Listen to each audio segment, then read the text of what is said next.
permintaannya akan turun. Begitu juga sebaliknya. Kalau harganya turun, maka permintaannya makin banyak atau bahkan bisa membludak gitu. Nah, ini ada fungsi dari permintaan nih. Ada dua, ada P sama dengan dan ada Q sama dengan. P sama dengan A minus B Q atau Q sama dengan A dikurang BP. P-nya ini apa? P-nya ini harga barang per unit. Misalnya harganya 5.000 atau 10.000. Terus Q itu adalah jumlah barang yang diminta. A itu angka konstantanya. Kalau B-nya ini kemiringan atau slope atau gradien. Nah, di sini kan fungsi permintaan ya. A minus BQ sama A minus BP. Ini kenapa di sini minus? Kenapa? Karena hukum permintaan ini berlawanan. Semakin tinggi harga barang, maka permintaannya turun berlawanan, jadi minus. Nggak perbandingan yang nggak senilai, nggak sejajar, jadinya dikurang. Oke, lanjut ke faktor-faktor yang mempengaruhi permintaan. Sebenarnya faktor-faktor yang mempengaruhi permintaan ini ada banyak. Cuman di sini gue nulisnya ada 6 aja. Yang pertama ada harga barang itu sendiri. Otomatis kalau harga barang itu sendiri harganya naik, harganya tinggi, maka kuantitas permintaannya ini akan turun gitu. Akan semakin dikit orang yang ingin membeli barang ini. Begitu juga sebaliknya. Kalau harganya turun, otomatis permintaan dari suatu barang ini akan naik atau bahkan bisa membludak gitu. Nah, yang kedua ini ada harga barang lain yang terkait. Nah, harga barang lain ini dibagi menjadi dua, yaitu ada substitusi sama komplementer. Kalau substitusi ini kan barang pengganti ya. Kalau komplementer itu saling lengkap. Contohnya gimana? Contohnya kalau harga barang substitusi, misalnya kita beli apa ya? Motor. Nah, substitusi dari motor ini kan mobil misalnya.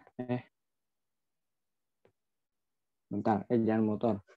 Contohnya ini ada sepeda dan motor. Nah, harga barang sepeda ini akan, kan sepeda ini substitusinya bisa motor ya. Jangan sepeda dan motor dah. Gini aja, gini, sorry. Salah, bentar. Gini aja, daging ayam sama daging sapi. Nah, kalau substitusi ini saling berlawanan gitu.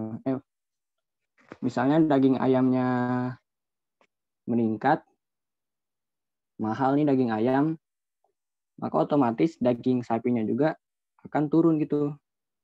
Akan berlawanan dengan daging ayam ini. Jadi mungkin orang-orang akan beralih ke daging sapi. Jadi mending beli daging sapi aja lah daripada daging ayam. Daging ayam kan sekarang mahal nih. Mending gue nambah sedikit buat beli daging sapi. Nah, itu dari substitusi. Nah, kalau dari komplementer ini contohnya ini ada BBM dan mobil. Kan saling berkaitan loh. Jadi misalnya harga BBM-nya naik, otomatis orang jadi nggak mau naik mobil kan. Mahal nih, bensin mahal. Nah, jadi permintaan dari suatu mobil ini akan turun. Begitu juga sebaliknya, jika BBM-nya murah, otomatis yang beli mobil jadi lebih banyak. Yang beli mobil, motor jadi lebih banyak karena BBM-nya itu murah. Nah, jadi kuantitas permintaan dari mobil dan motor ini akan naik kalau BBM-nya turun. Jadi berlawanan. Kalau substitusi itu senilai. Kemudian faktor ketiga ini ada pendapatan. Pendapatan kita atau pendapatan dari masyarakat. Jadi kalau pendapatannya naik, otomatis kita kan ingin belanja. Kita ingin makin banyak duit, kita makin pengen nih belanja. Jadi QID-nya akan naik juga perbandingan senilai. Sebaliknya kalau kita pendapatannya turun, kita nggak punya duit, kayak sekarang kan pandemi gini masih banyak yang pendapatannya menurun, jadi otomatis kita akan mengurangi belanja. Nah, otomatis barang yang diminta pun akan turun juga. Kemudian yang keempat ada selera atau kebiasaan. Selera atau kebiasaan itu gimana? Jadi gini, kan kita hidup rata-rata di Pulau Jawa ya. Nah, kalau di Jawa kan kita makannya beras. Walaupun harganya sama nih, beras yang di sini sama beras yang di mungkin Indonesia Timur ya. Nah, di Indonesia Timur ini, beras ini permintaannya ini turun. Kenapa turun? Karena selera dari orang-orang Indonesia Timur ini nggak biasa makan beras. Mereka biasa makan sagu. Mereka lebih menyukai sagu. Jadi permintaan kita di Pulau Jawa dengan permintaan beras di Indonesia Timur ini berbeda. Nah, itu juga faktor yang mempengaruhi permintaan. Begitu pula sebaliknya. Kita di sini sagu. Sagu ini kan jarang yang beli.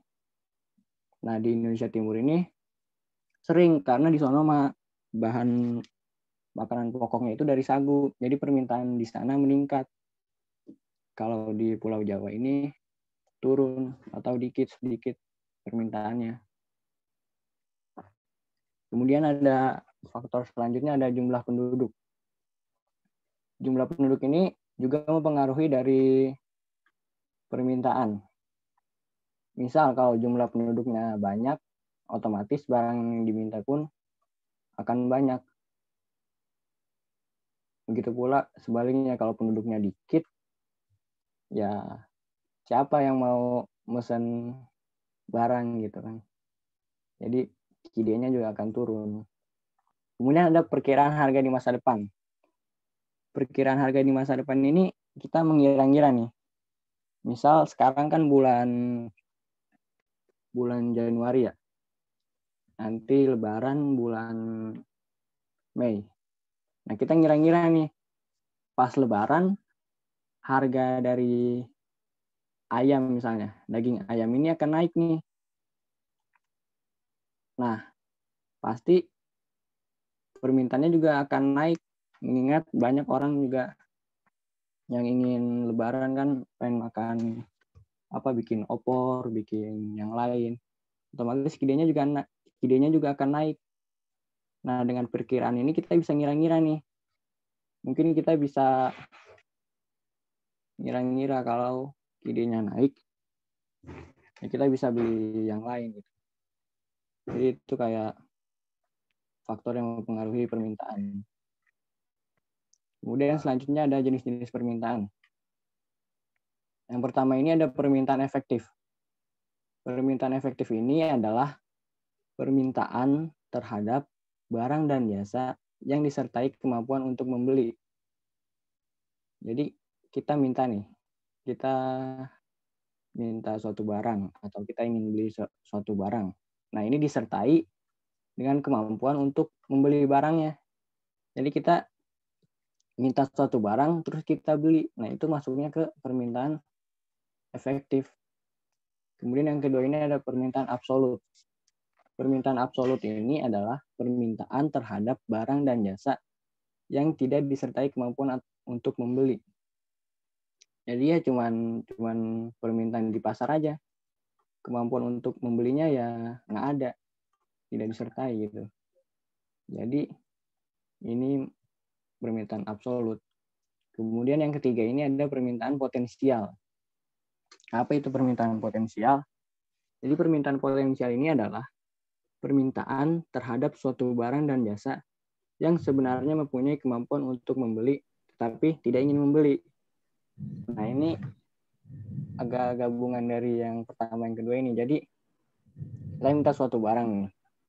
Sebenarnya kita ini mampu untuk beli, tapi kita belum ingin membeli karena emang bukan kebutuhan primer kita. Jadi kita mungkin nunda-nunda dulu belinya. Nah, itu masuknya ke permintaan potensial. Kemudian selanjutnya yang keempat ada permintaan individu. Jadi permintaan individu ini adalah permintaan yang dilakukan oleh seseorang untuk memenuhi kebutuhan hidupnya.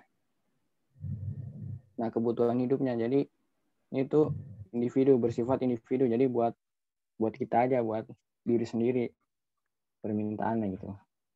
Kita nggak ada hubungannya sama orang lain. Kemudian yang kelima ini ada permintaan agregat atau permintaan kolektif. Permintaan agregat atau permintaan kolektif ini adalah permintaan pasar yang merupakan kumpulan dari permintaan-permintaan perorangan atau permintaan secara keseluruhan para konsumen di pasar. Nah, gini, kan di pasar ini kan ada banyak penjual dan pembeli nih. Yang beli juga kan ada banyak nih. Yang beli ada banyak, ada 4 misalnya. Nah, masing-masing permintaan dari 1, 2, 3, 4 ini digabungin jadi satu, dikumpulin di dalam suatu pasar jadi satu. Jadi namanya permintaan agregat atau permintaan kolektif. Jadi kumpulan dari permintaan individu, perseorangan dikumpulin dijadiin satu dalam suatu pasar gitu. Namanya permintaan agregat. Kemudian ada permintaan turunan atau derived demand. Nah, permintaan turunan ini adalah permintaan barang yang bergantung kepada permintaan barang lain. Nah, ini sama dengan yang tadi, yang barang komplementer ini. Jadi terhadap barang lain, komplementer dan substitusi. Kemudian selanjutnya kita akan bahas kurva permintaan. Kurva permintaan ini P sama dengan A minus BQ. Nah, di sini ada contohnya nih. PD sama dengan 60 minus Q. Pertama kita bikin grafiknya dulu. PD sama dengan 60 minus Q ini dengan permisalan. Misal P-nya 0. Misal P-nya 0, Q-nya berapa? Q-nya 60. Berarti titiknya ada di Q, P. Itu titiknya ada di 60,0.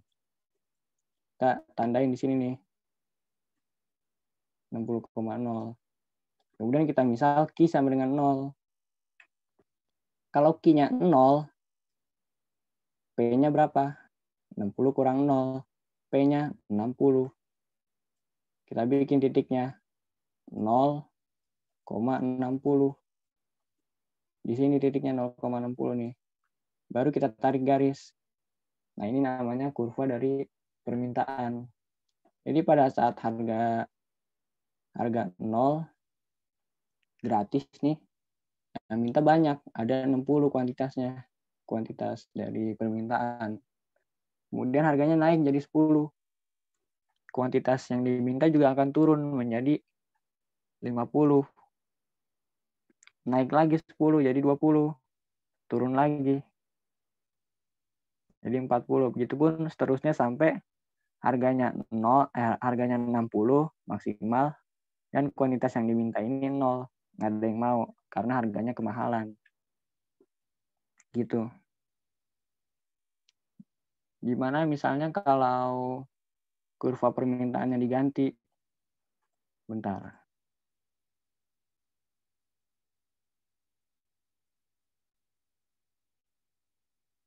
Kalau kurva permintaannya diganti jadi P sama dengan 30 minus 2Q. Gimana gambarnya? Pertama kita misal P sama dengan 0. P sama dengan 0, Q-nya berapa? Q-nya 15.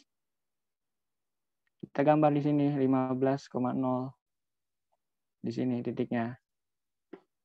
Kemudian misal Q-nya sama dengan 0. Kalau Q-nya 0, P-nya berapa? 30 kurang 0. P-nya 30. Di sini titiknya. Baru kita tarik garis di sini. Nah, ini kurva permintaan dari fungsi P sama dengan 30 minus 2Q. Gitu. Jadi kalau kurang jelas di chat aja atau nanti tanyain aja di sesi tanya jawab. Oke. Selanjutnya ada pergeseran sepanjang kurva permintaan.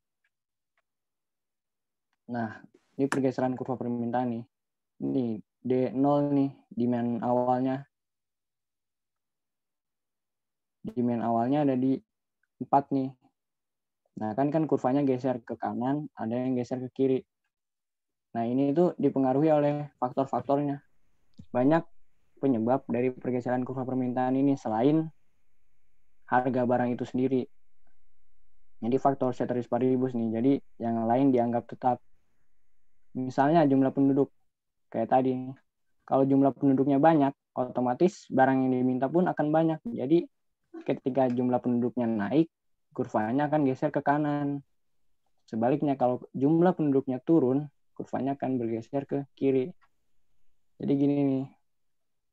Kan jumlah penduduknya misalnya dari 10 nih. 10 penduduk. Barang yang diminta jumlah Q-nya ini ada 4. Pada harga 4.000. Nah, ketika jumlah penduduknya naik jadi 15. Naik jadi 15. Nah, jumlah permintaannya ini, Q-nya ini juga akan naik juga. Naik jadi 6 plus 2 gitu. Nah, harganya tetap karena faktor ceteris paribus ini. Faktor lain dianggap tetap. Jadi kurvanya di sini. Kan jadi bergeser ke kanan kan. Kalau penduduknya naik, gesernya ke kanan. Nah, begitu pula untuk faktor yang lain kayak pendapatan. Kalau pendapatannya naik, maka kurva permintaan akan bergeser ke kanan. Permintaannya bertambah. Begitu pula sebaliknya. Oke. Selanjutnya kita akan bahas penawaran atau supply. Bentar ya, mau minum dulu.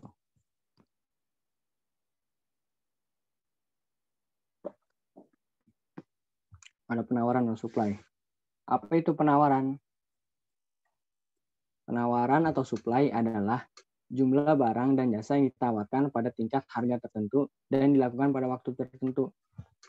Jadi misalnya dalam suatu waktu pada tingkat harga 5.000, jumlah barang yang ditawarkan sebesar 100. Nah, itu namanya penawaran. Bagaimana bunyi dari hukum penawaran? Nah, bunyinya gini, hukum penawaran ini menyebut bahwa semakin tinggi harga barang, maka penawaran suatu barang ini akan semakin meningkat. Jadi harga barangnya tinggi nih, dari 5.000 ke 6.000. Nah, barang yang ditawarkan juga akan meningkat, akan jadi 120 gitu. Nah, bagaimana bentuk fungsi penawarannya? Nah, fungsi penawarannya bentuknya gini. P sama dengan A plus BQ atau Q sama dengan A plus BP. Di mana P-nya ini harga, Q-nya adalah kuantitas atau jumlah barang yang diminta, A-nya ini konstanta gitu. Kayak tadi, kan tadi di permintaan ini kan minus. Kenapa di penawaran plus? Karena ini perbandingannya perbandingan antara harga dan barangnya ini senilai. Kalau harganya naik, penawarannya naik. Jadi di sini plus A plus BQ. Beda sama permintaan tadi. Dan kalau permintaan tadi semakin tinggi harga barang, Q-nya kan tuh akan turun tuh. Ini permintaan nih. Makanya ini kan berbanding terbalik, jadi dikurang di fungsinya ini. Lanjut ke faktor yang mempengaruhi penawaran. Faktor yang mempengaruhi penawaran ini ada 6. Ada harga barang itu sendiri.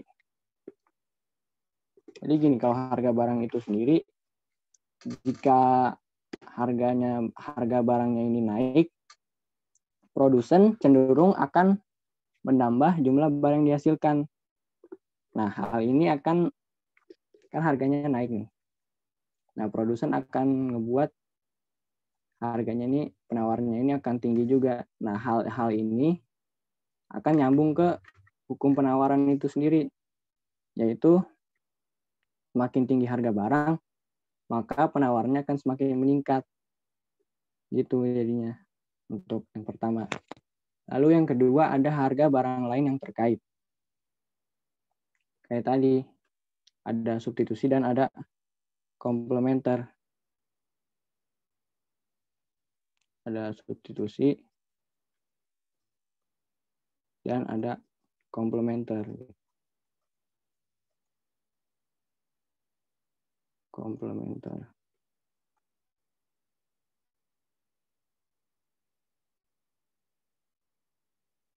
Misalnya gini. Bentar. Contohnya buat ini ada di bentar dulu.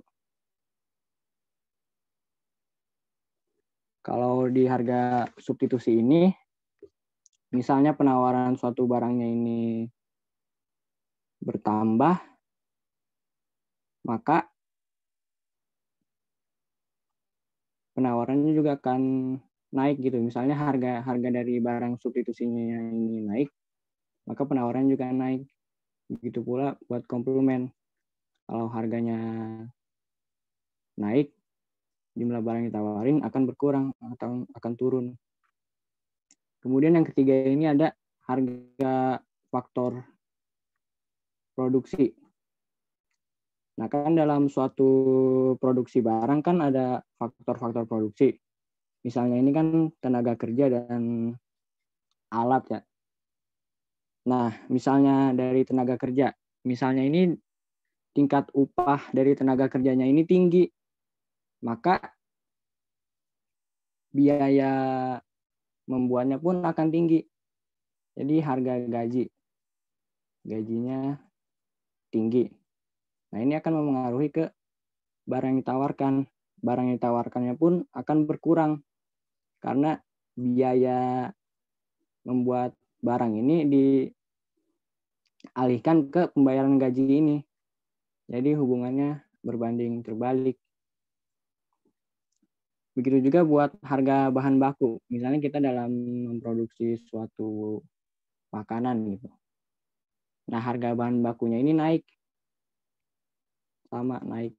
Nah, maka jumlah barang yang ditawarkannya pun akan berkurang. Karena kita udah kepake duitnya di kenaikan harga faktor produksi ini. Kenaikan barang mentahnya ini. Nah, jadi hubungan dari harga faktor produksi dengan barang yang ditawarkan ini berbanding terbalik. Kalau harga faktor produksinya naik, jumlah barang yang ditawarkannya akan turun. Begitu pula sebaliknya. Nah, ini sama ini hampir mirip sih ke biaya produksi. Jadi kalau yang tadi biaya produksi suatu barangnya naik, misalnya biaya tenaga, biaya mesin, atau biaya yang lain-lainnya naik, maka akan dipangkas dan dialihkan ke jumlah barang yang ditawarkannya ini akan semakin mengurang gitu. Jadi produksi dari barang ini akan dikit. Jadi barang yang ditawarkan ke pasarnya ini akan turun. Begitu juga kalau biaya produksinya murah. Misal modal kita ngebuat suatu barangnya ini murah nih. Nah, otomatis dengan modal yang kecil, kita akan memproduksi barang sebanyak-banyaknya. Jadi barang yang ditawarkan ke suatu pasar ini akan meningkat. Jadi ini hubungannya ini berbanding terbalik. Kemudian ada jumlah penjual gitu. Dalam suatu pasar kan ada banyak penjual dan pembeli. Nah, jumlah penjual ini mempengaruhi dari penawaran barang itu sendiri. Kalau jumlah penjualnya banyak, ada 5. Nah, masing-masing penjual ini menawarkan 5 barang. 5 barang. Nah, ini otomatis jumlah barang ditawarkannya ini ada 5 kali 5, ada 25. Nah, begitupun kalau jumlah penjualnya kurang, jumlah penjualnya cuma 4 nih. Nah, otomatis barang yang ditawarkan dalam suatu pasar ini akan kurang juga. Akan jadi 20. Jadi jumlah penjualnya ini, kalau jumlah penjualnya naik, barang yang ditawarkan di pasar ini akan naik juga. Begitu pula sebaliknya, kalau turun, maka turun juga barang yang ditawarkan. Nah, ini hubungannya ini senilai atau sebanding, jadi plus. Nah, begitu juga teknologi nih. Misal dari dalam suatu pabrik, teknologinya maju nih, teknologinya canggih. Nah, ini hubungannya ke faktor lain juga nih. Dari teknologi yang canggih, kita bisa menghemat biaya nih. Nah, karena kita menghemat biaya, dengan adanya teknologi, menghemat biaya bikin, terus menghemat biaya upah dari gaji ini, otomatis mempengaruhi penawaran barang itu. Jadi dengan teknologi yang maju, kita akan memproduksi barang sebanyak-banyaknya. Jadi jumlah barang yang ditawarkan ini akan naik. Nah, begitu pula sebaliknya.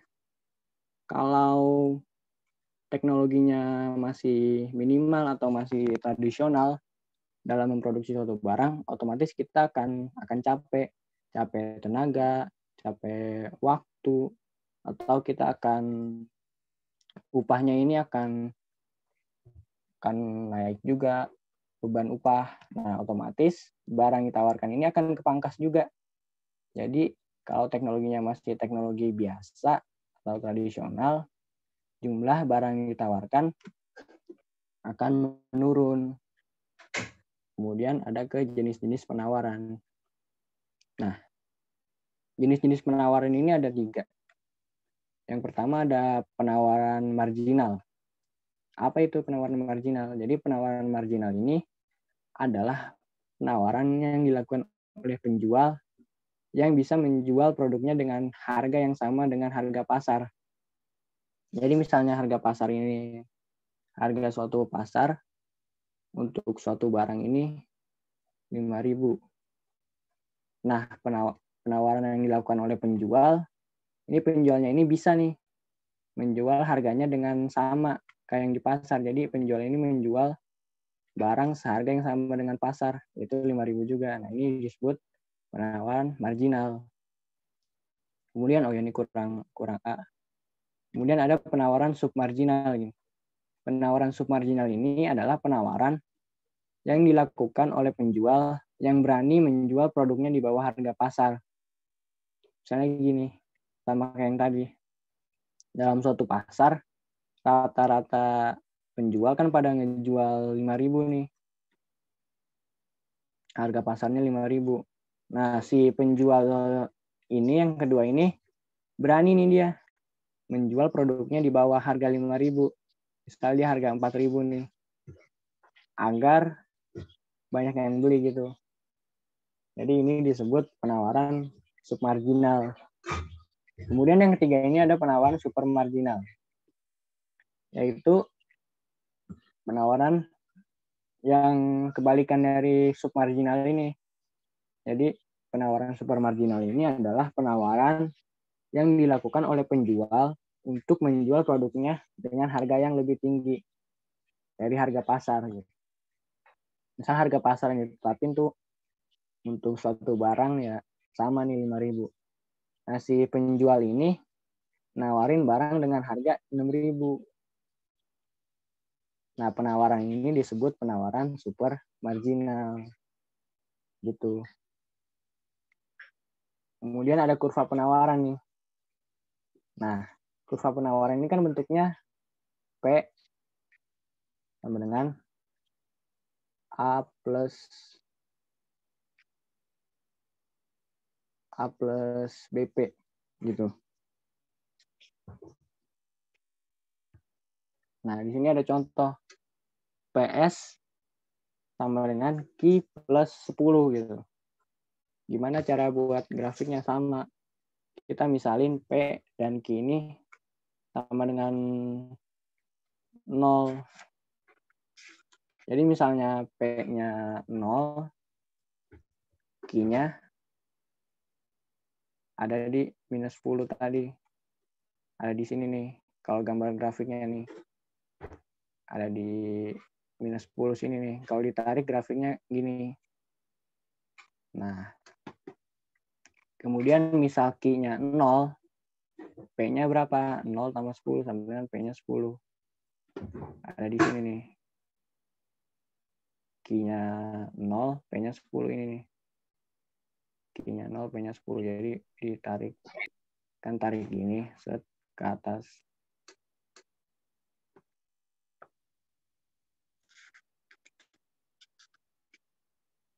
Bentar.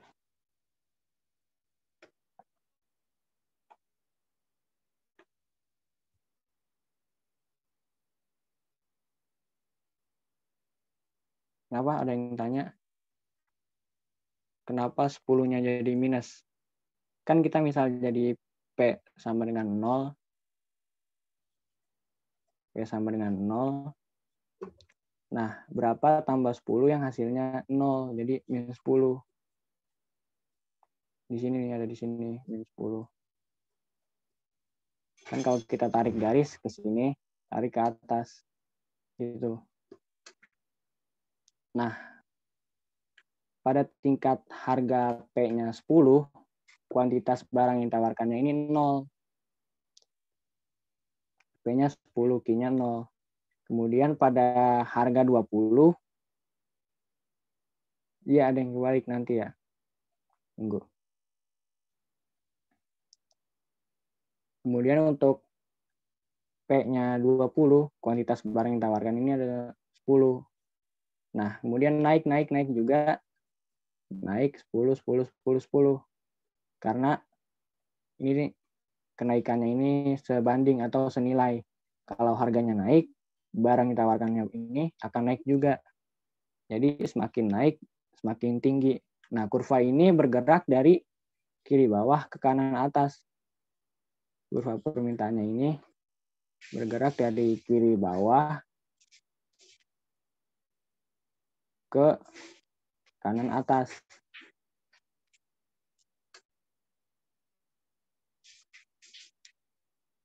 Nah, kalau kurva dari permintaan tadi kan begini ya. Nah, itu geraknya dari kanan atas ke kiri bawah. Lama-lama turun sampai minus. Nah, kemudian ada pergeseran sepanjang kurva penawaran. Nah, ini pergeseran sepanjang kurva penawaran. Ini kan key awalnya nih. Key awal. Ya, supply awalnya ada di 6. Nah, ini kan geser ke kanan dan geser ke kiri. Nah, ini faktor ceteris paribus atau faktor lain dianggap tetap. Kayak tadi, misalnya harga bahan mentah atau biaya produksinya naik, kurvanya akan geser ke kiri. Kenapa? Karena harga bahan dari suatu produk ini, bahan mentahnya ini naik mahal. Nah, otomatis barang yang kita tawarkan pun akan semakin dikit. Barang yang kita buat, barang yang kita produksi untuk ditawarkan ke pasar akan semakin dikit, semakin ngurang. Jadi turun barangnya nih. Nah, makanya kurva dari penawarannya ini geser ke kiri kalau biaya produksinya naik.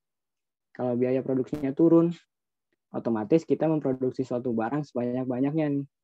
Nah, makanya barang ditawarkan ini akan naik. Nah, kurvanya akan geser ke kanan. Gitu. Begitu juga buat faktor yang lain. Nah, selanjutnya ini ada keseimbangan pasar dan surplus ekonomi. Nah, bagaimana suatu keseimbangan pasar dapat tercipta? Jadi, pertama apa itu keseimbangan pasar dulu nih. Jadi keseimbangan pasar ini adalah kondisi di mana jumlah barang yang diminta atau QD sama dengan jumlah barang yang ditawarkan, sama dengan QS nih, pada tingkat harga tertentu. Jadi untuk terciptanya suatu keseimbangan ini syaratnya nih, QD sama dengan QS nih. Nah, dengan QD sama dengan QS ini, kita tahu nih, pada kuantitas berapa nih terjadinya keseimbangan, terjadinya equilibrium, pada Q berapa dan pada harga berapa. Nah, kemudian ini ada surplus ekonomi nih. Nah, kan dari keseimbangan yang tadi, kan ini gambar ini, gambar segitiga nih. Kebelah 2 sama P-nya ini. Ada surplus konsumen dan surplus produsen. Nah, kalau yang atas ini surplus konsumen.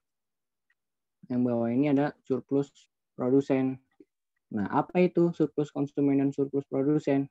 Jadi, surplus konsumen adalah selisih antara jumlah konsumen sedia untuk membayar dengan jumlah yang harus dibayar.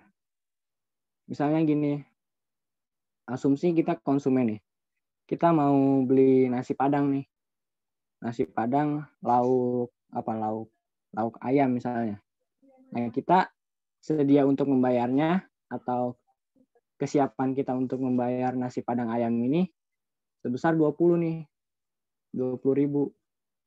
Nah, ketika kita datang ke warung nasi Padang tadi, pas kita lihat jumlah yang harus dibayar ini seharga 17K, 17.000. Oh, ternyata harganya 17.000 nih. Dari perkiraan gua, kemampuan gua untuk membayar 20.000. Nah, ini selisihnya nih. Selisihnya berapa? Selisihnya ini ada 3.000. Nah, ini disebut surplus konsumen. Keuntungan yang diterima oleh konsumen. Nah, begitupun untuk surplus produsen. Apa itu? Jadi surplus produsen ini adalah selisih antara jumlah yang diterima dengan yang mereka harapkan untuk dibayar. Nah, jadi misal gini, kalau untuk surplus produsen, kita produsen ini kan bikin nasi Padang nih, bla bla bla bla, modalnya misal 10.000 nih, 10.000 modal. Oke, kita berharap nggak usah ngambil untung banyak-banyak lah, 15 misalnya kita ingin menjualnya. Dan ternyata yang dibayar ini sebesar 17 tadi ini. Nah, ini kan ada selisihnya ini, ada 2.000. Nah, itu adalah surplus produsen, keuntungan yang didapat oleh produsen. Nah, kalau dalam suatu kurva ini tinggal kita hitung aja. Kalau hitung surplus konsumen ya hitung dari luas segitiga ini, segitiga yang atas, alasnya dikali tinggi bagi 2. Begitu pula untuk surplus produsen. Nah, kemudian lanjut ke contoh keseimbangan pasar dan surplus ekonomi nih. Jadi kita punya dua fungsi yang tadi, yang PD sama dengan 60 minus Q dan PS sama dengan Q plus 10. Jadi keseimbangan pasar terjadi pada saat QD atau QS, QD sama dengan QS atau PD sama dengan PS. Jadi karena kita punya kurvanya PD sama PS, jadi kita tulis di sini PD sama dengan PS. PD-nya ini 60 minus Q sama dengan Q plus 10. Nah, ini pindah ruas nih. Jadi 2Q sama dengan 60 dikurang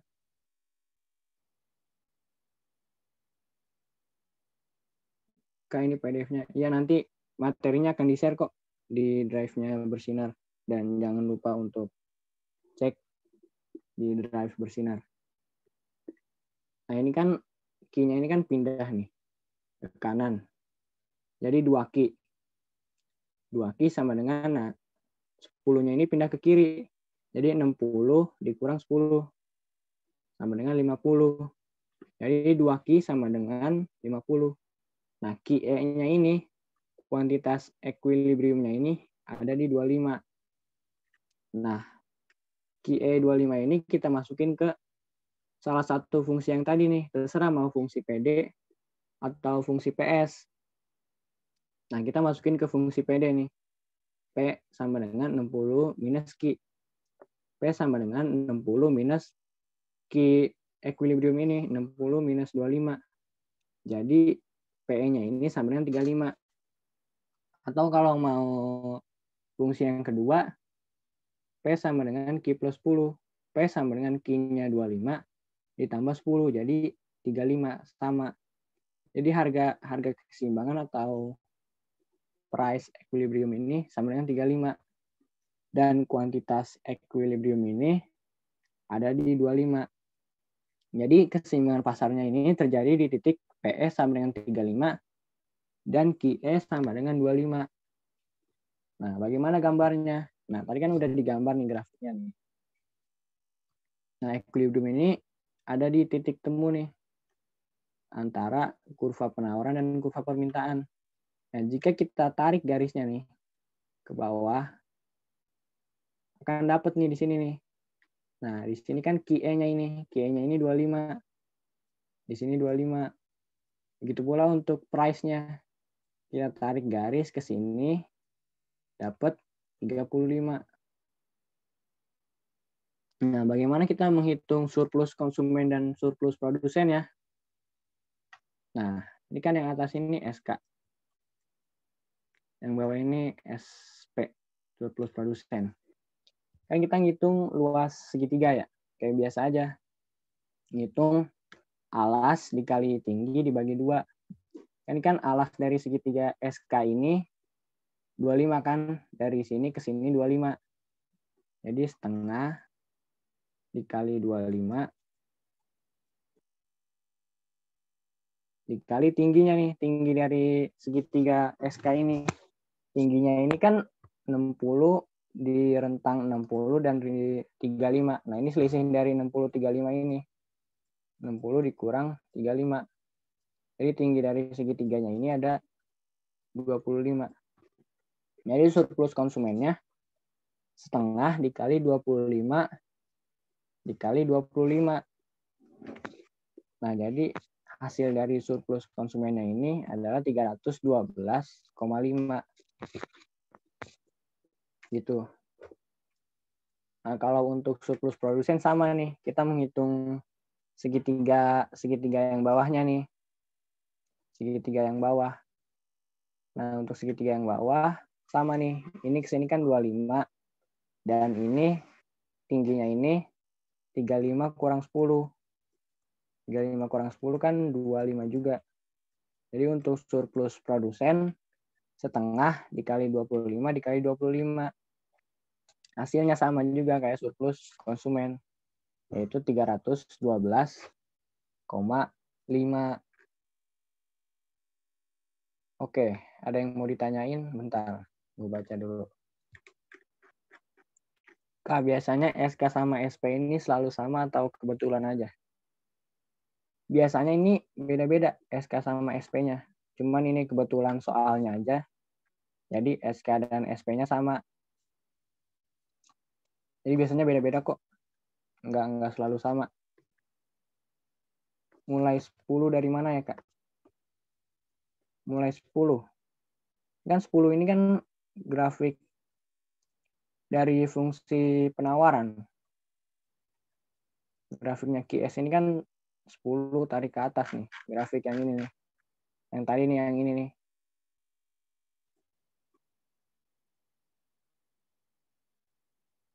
Nah, yang ini nih. 10 ke atas nih. Itu buat kurva QS-nya ini, grafik QS. Oke, sama-sama. Teman-teman, 25 dari mana? 25 ini dari yang tadi nih. kuantitas equilibriumnya ini ada di 25. Atau barang yang diminta pada saat terjadinya keseimbangan pasar.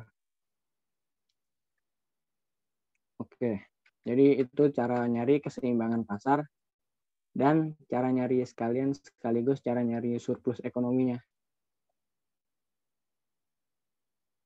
Selanjutnya ada kegagalan pasar atau market failure.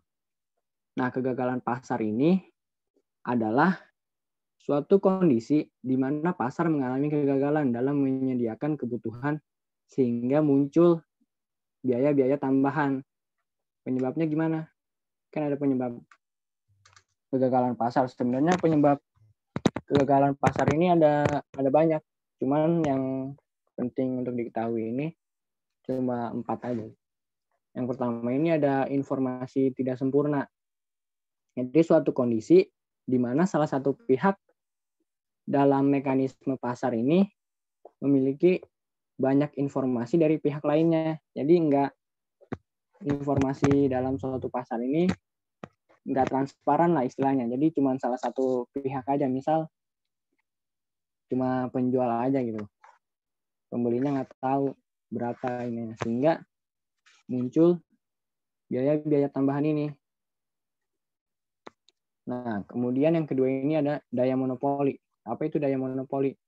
Jadi daya monopoli ini adalah situasi yang terjadi ketika pasar tidak kompetitif karena produsen barang atau jasa tertentu jumlahnya terbatas. Jumlahnya cuma 1 karena monopoli. Nah, dari monopoli ini melakukan kecurangan dalam bentuk proses produksi atau melakukan kesepakatan yang hanya menguntungkan produsen. Jadi hal ini yang menyebab munculnya biaya-biaya tambahan dalam pasar ini yang menyebabkan pasar ini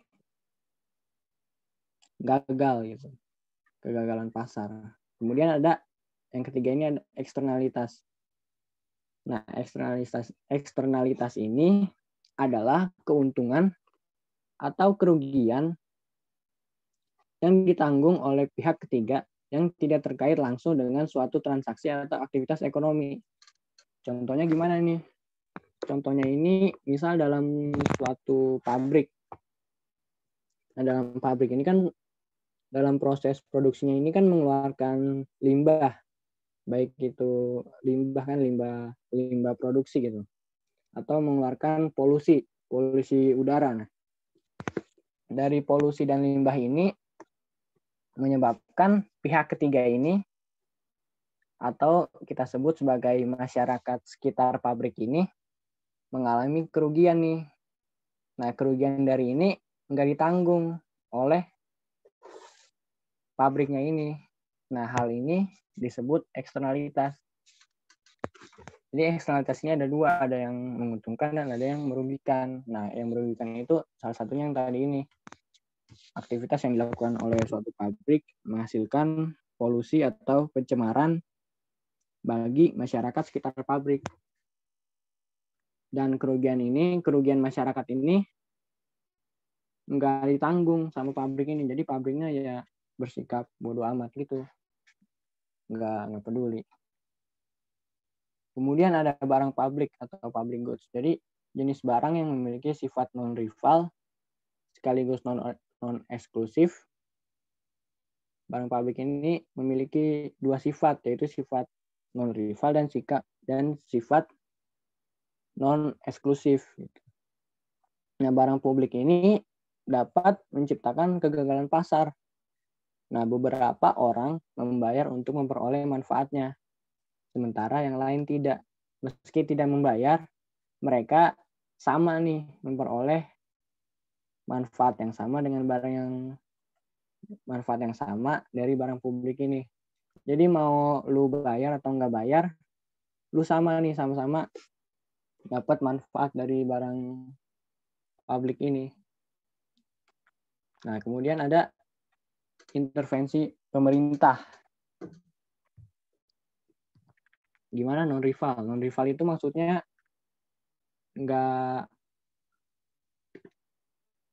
non-rival itu dalam kita memperoleh barang, kita nggak punya saingan nih.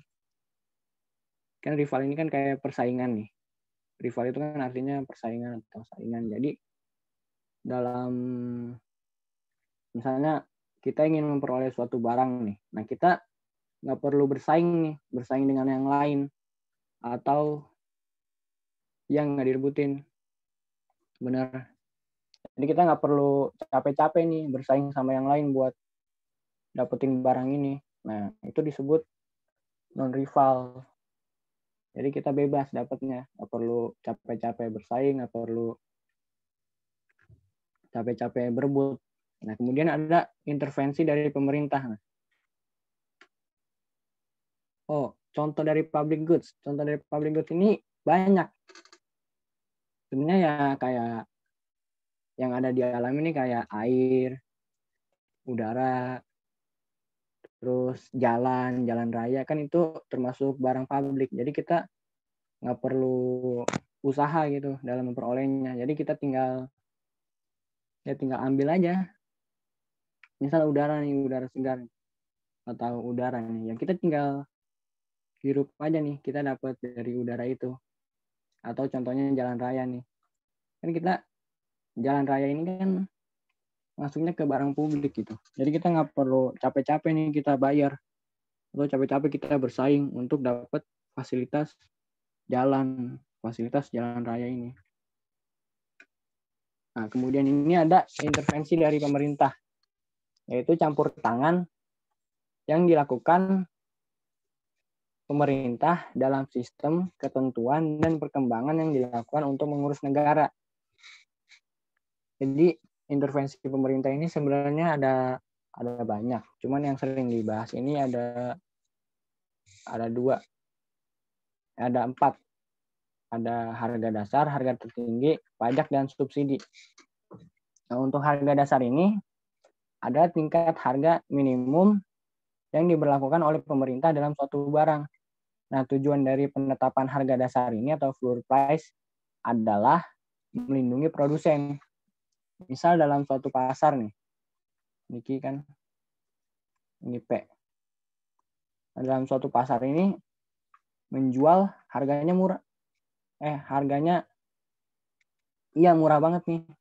Oh, ini produsen harganya murah banget nih dalam suatu pasar. Kita kan kasihan ngeliatnya nih pemerintah nih menjualnya terlalu murah. Nah, makanya ditetapin sama pemerintah harga minimum nih.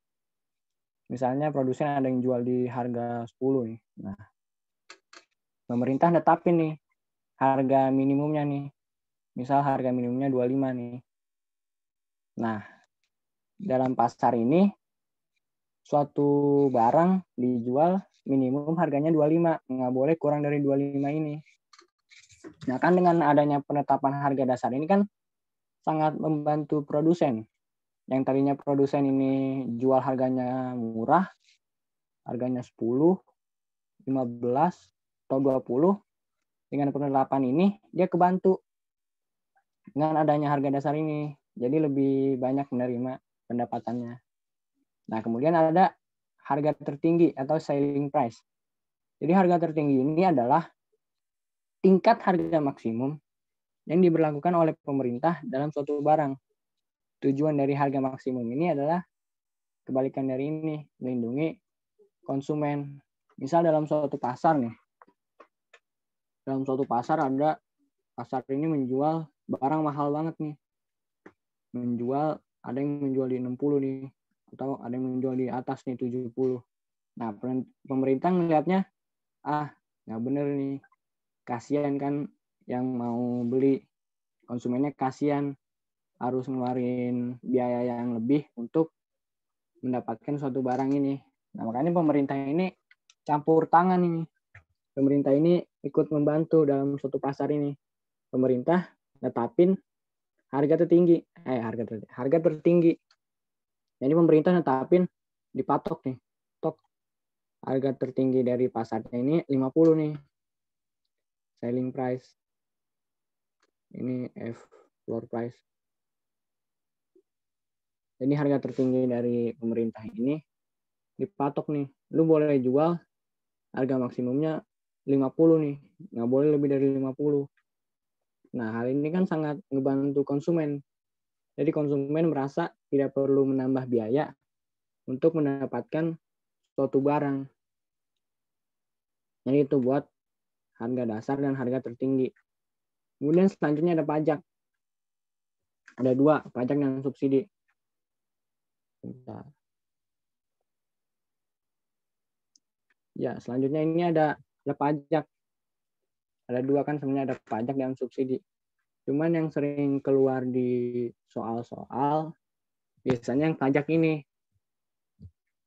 Pajak ini adalah pajak yang dikenakan pemerintah atas penjualan suatu barang akan menyebabkan produsen ini menaikkan harga jual barang tersebut sebesar tarif pajak per unit. Sehingga fungsi penawaran, ingat lagi penawaran, akan berubah. Yang pada akhirnya keseimbangan pasar akan tetap berubah pula. Kan awalnya kan fungsi penawarannya ini kan PS sama dengan A plus BQ dan QS ini sama dengan A plus BP. Nah, setelah diterapin pajak sama pemerintah, fungsinya berubah menjadi A plus BQ plus T. Nah, di sini ada perubahannya nih, ada plus T. T-nya ini adalah pajak per unit. Nah, biasanya kita disuruh ngitung nih, berapa pajak yang ditanggung konsumen, berapa pajak yang ditanggung produsen, serta total pajak yang diterima oleh pemerintah. Nah, ini ada rumusnya. Jadi pajak yang ditanggung konsumen atau TK, tax konsumen, sama dengan PE aksen dikurang PE. Apa ini PE aksen? PE aksen ini adalah harga keseimbangan. PE aksen ini harga keseimbangan setelah pajak. Nah, PE ini sebelum pajak. Ini sebelum. Jadi untuk mencari, kita harus nyari keseimbangan pasarnya dulu nih, buat ngitung pajak yang ditanggung konsumen. Nah, setelah itu kita ngitung keseimbangan pasar setelah pajak, baru kita ngitung tiga ini. Kita dapat untuk pajak konsumen, kita hitung price equilibrium setelah pajak dikurang price equilibrium sebelum pajak. Nah, kita dapat nih pajak yang ditanggung konsumen sebesar berapa. Nah, kemudian ada pajak yang ditanggung produsen. Nah, ini agak lebih mudah dari yang tadi. Tinggal kurang aja. Jadi kan total pajaknya ini, total tarif per unitnya ini dikurang total pajak konsumen. Baru kita dapat pajak yang ditanggung produsen. Kemudian ada pajak yang diterima pemerintah. Nah, total pajak yang diterima pemerintah ini sama dengan total pajak per unit atau T nih per unit dikali dengan QE aksen atau quantity equilibrium setelah dikenakan pajak. Baru kita dapat pajak yang diterima pemerintah berapa. Nah, kemudian ini ada subsidi. Subsidi ini subsidi yang diberikan pemerintah atas penjualan suatu barang akan menyebabkan produsen menurunkan harga jual tersebut sebesar subsidi per unit S.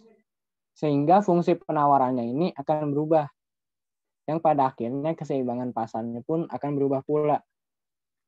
Sama kayak tadi nih, PS sama dengan A plus BQ, QS sama dengan A plus BP.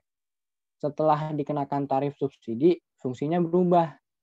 Jadi, PS sama dengan A plus BQ min S. Nah, min S-nya ini subsidi nih. Subsidi pemerintah. Atau QS sama dengan A plus B dikali P plus S. P-nya ini P plus S plus P plus tambah subsidi yang diberikan pemerintah ini, subsidi per unit. Nah, nanti kita diminta tiga ini sama kayak yang tadi. Berapa subsidi yang didapat konsumen, berapa subsidi yang didapat produsen, serta berapa subsidi total yang diberikan oleh pemerintah. Nah, ini hampir mirip-mirip juga. Jadi subsidi yang diterima konsumen sama dengan PE dikurang PE aksen. Nah, ini kan beda. Ini kan PE dikurang PE aksen. Kalau yang tadi pajak PE aksen dikurang PE. Bedanya di situ. Nah, dari situ ntar kita dapat SK ini atau subsidi konsumen. Kemudian yang kedua ini ada subsidi yang diterima oleh produsen, SP. Nah, ini ngitungnya gampang. Total dari subsidi per unit dikurang SK, subsidi konsumen. Nah, kita dapat nih subsidi produsennya berapa. Nah, sama untuk yang ketiga nih, subsidi total yang diberikan pemerintah. Totalnya berapa? Yaitu subsidi per unit dikali kuantitas equilibrium setelah dikenakan pajak. Berapa? Gitu. Nah, di sini ada contoh soalnya nih. Contoh soal dari pajak dan subsidi. Biasanya dari soal-soal ujian masuk perguruan tinggi tuh yang sering diujiin tuh pajak. Kalau subsidi ini jarang banget keluar. Jadi kalau yang ditanya tuh pajak. Berapa pajak pemerintah atau berapa pajak konsumen. Kalau subsidi itu jarang ditemuin. Nah, ini ada salah satu contoh soal pajak ini. Ini gue ambil dari salah satu platform tryout. Jadi ada soal tentang pajak. Soalnya gini, Raffi adalah seorang penilai. Ia bekerja untuk semua perusahaan yang membutuhkan jasanya. Hari ini ia menilai besarnya permintaan minyak zaitun produk dari PT Yolanda. Hasil penilaian tersebut menunjukkan fungsi permintaan, yaitu PD sama dengan 15 min Ki, yaitu PD sama dengan 15 min Ki. Sedangkan fungsi penawarannya adalah PS sama dengan 3 plus 0,5 Ki. Jika pemerintah menetapkan pajak sebesar 9 per unit, hitunglah total pajak yang diterima oleh pemerintah. Nah, sama kayak tadi, kita kalau ngerjain soal gini, yang pertama kita kerjain ini, yang pertama kita cari ini adalah keseimbangan pasar sebelum pajak, yaitu sesuai fungsi yang diketahui. Jadi PD sama dengan PS. Kalau dari fungsi soalnya QD, sininya QS, ya kita juga sama ngerjainnya gitu. Jadi kita cari nih keseimbangannya. 15 min Ki sama dengan 3 plus setengah Ki. 0,5 Ki. Nah, Ki-nya ini pindah ke kanan, 13-nya pindah ke kiri, jadi 1,5 Ki sama dengan 12. Ki-E-nya ini, quantity equilibrium-nya ini adalah 12 dibagi 1,5, yaitu 8. Nah, Ki8-nya ini kita masukin ke salah satu fungsi yang PD atau fungsi PS nih. Kita masukin ke PD. Sama dengan 15 minus Ki. P-nya ini 15 dikurang 8. Dapat price equilibrium-nya ini 7. Nah, setelah kita tentuin keseimbangan pasar sebelum pajaknya, kita ngitung sudah pajaknya nih. Sudah pajak, yaitu PD sama dengan PS aksen, atau sesudah dikenai pajak. Nah, gini jadinya 15 dikurang Ki sama dengan 3 plus 0,5 Ki ditambah T. T-nya ini pajak per unit. Sama dengan 15 minus Ki sama dengan 3 plus 0,5 Ki plus 9. 15 min Ki sama dengan 3. Nih, 3 ditambah 9, 12 plus 0,5 Ki. Sama kayak tadi pindah, 1,5 Ki sama dengan 3. Ki E-nya ini, quantity equilibrium setelah pajaknya ini, sama dengan 2. Nah, kita masukin ke Ki E sama dengan 2 ini ke salah satu fungsi yang tadi sama. Apa? Iya, sama. Nah, kita masukin nih 15 minus Ki. 15 minus Ki E equilibriumnya ini setelah pajak. 15 dikurang 2, dapat 13. Jadi ini, kalau keseimbangan pasar 1,5 Ki-nya dari mana? Dari sini nih.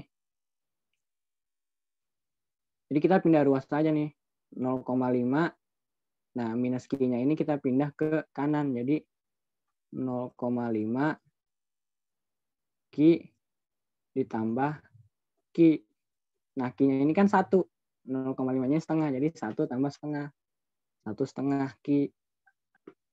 Nah, ini 15. Ini 12. 12-nya pindah ruas. Jadi min 15 dikurang 12 sama dengan 3. Jadi dapat nih QE setelah pajaknya ini 2. PS setelah pajaknya ini 13. Nah, setelah itu kita cari yang 3 tadi. Berapa pajak? Pertama, langkahnya ini berapa pajak yang ditanggung konsumen. Sesuai rumusnya, pajak konsumen sama dengan PE. PE setelah pajak dikurang PE sebelum pajak. Nah, kan setelah pajak PE-nya ini kan 13. Dikurang PE sebelum pajak nih, harga sebelum pajak yaitu 7. Jadi 13 dikurang 7 sama dengan 6. Jadi total pajak yang ditanggung konsumen adalah 6, sebesar 6 per unit.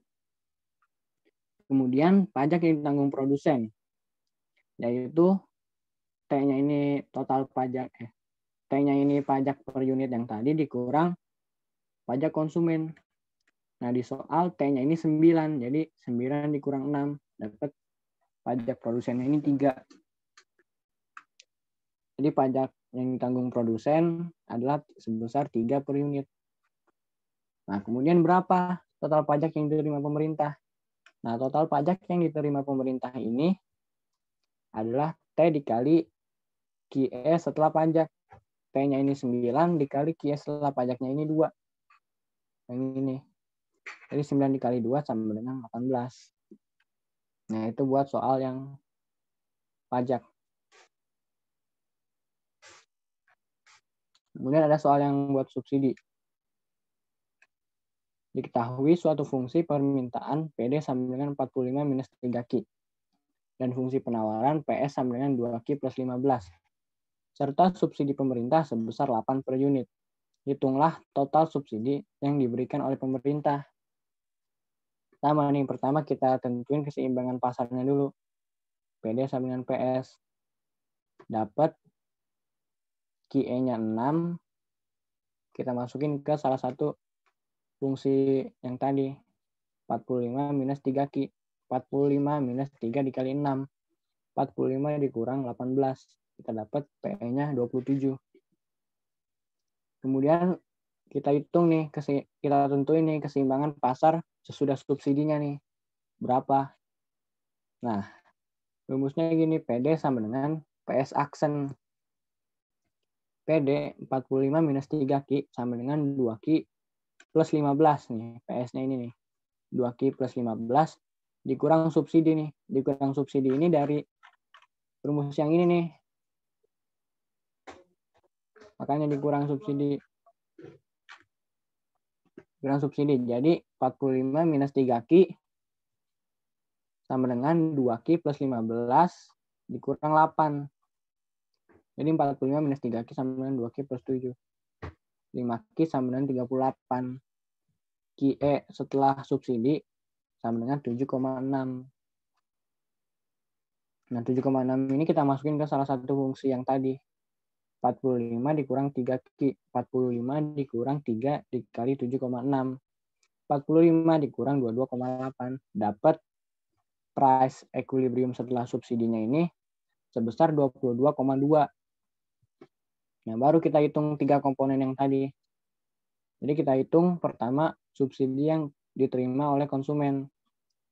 Nah, subsidinya ini sebesar PE, price equilibrium sebelum subsidi, dikurang price equilibrium sesudah subsidi. Nah, sebelum subsidinya ini kan 27. Sesudah, jadi 22,2. Jadi 27 dikurang 22,2. Dapat nih hasilnya. Subsidi yang diterima konsumen sebesar 4,8. Kemudian yang diterima oleh produsen, yaitu SP sama dengan S. S-nya ini total subsidi yang ini nih. Yang di soal 8 dikurang SK. Jadi 8 dikurang 4,8. Dapat subsidi produsennya sebesar 3,2. Nah, kemudian total subsidi yang dikeluarkan oleh pemerintah. Jadi total yang tadi 8 dikali QE setelah subsidi dikali 7,6 ini. Jadi subsidi yang diterima pemerintah totalnya ini sebesar 60,8. Gitu teman-teman. Terima kasih atas materinya. Jadi kalau ada yang mau nanya, boleh langsung chat atau ada yang kurang jelas terkait penjelasan tadi.